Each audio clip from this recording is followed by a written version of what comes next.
25 दिन में पैसा डबल डबल, ये सुन के कितना अच्छा लगता है ना कि हमने पैसा डाला और 25 दिन में ही पैसा डबल।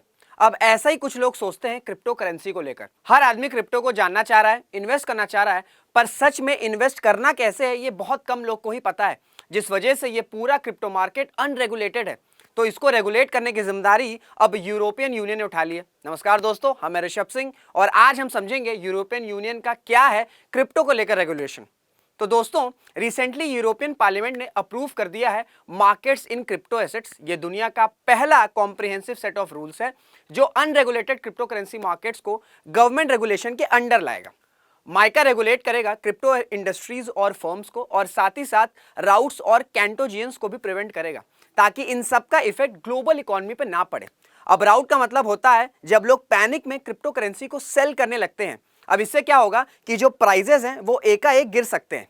अब कैंटेजियंस क्या होता है? सपोज करिए क्रिप्टो मार्केट कोलैप्स कर गया है।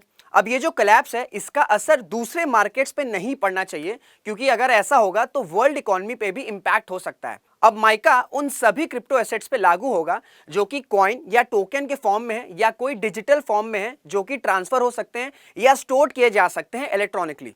अब ये जो एसेट्स पे माइका लागू हो रहा है वो ऐसा नहीं कि सिर्फ पुराने क्रिप्टो करेंसीज पे ही लागू होंगे जैसे बिटकॉइन, इथेरियम, बल्कि जितने भी नए क्रिप्टो करेंसीज आ रहे हैं जैसे स्टेबल कॉइन्स, उन पे भी लागू होंगे। अब आप सोच रहे होंगे कि यूरोपियन यूनियन ने ही क्यों क्रिप्टो पे नियम बनाया, कोई और देश क्यों नहीं बनाया?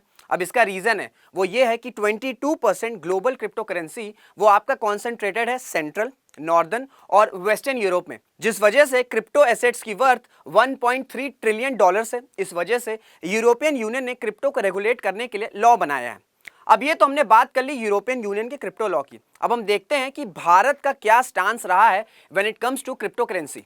देखो भैया, भारत में अभी प्रेजेंट में कोई भी कॉम्प्रिहेंसिव फ्रेमवर्क नहीं है एसेट्स की बात करें तो। हालांकि ड्राफ्ट पे काम चल रहा है पर कानून अभी तक नहीं बना है।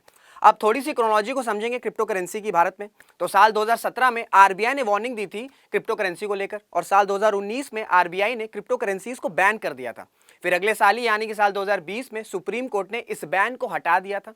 फिर 2022-23 के यूनियन बजट में 30% का टैक्स इंपोज किया गया था क्रिप्टो करेंसीज की डीलिंग पर। फिर जुलाई 2022 में आरबीआई ने फिर से क्रिप्टो करेंसीज को बैन करने की बात कही थी, क्योंकि उनका मानना है कि क्रिप्टो देश की मॉनेटरी और फिस्कल हेल्थ को डीस्टेबलाइज कर सकता है। फिर दिसंबर 2022 में इंडिया ने लॉन्च किया सेंट्रल बैंक डिजिटल करेंसी, या जिसे ई रुपये भी कहते हैं। हालांकि ये अभी पायलट फेज में है।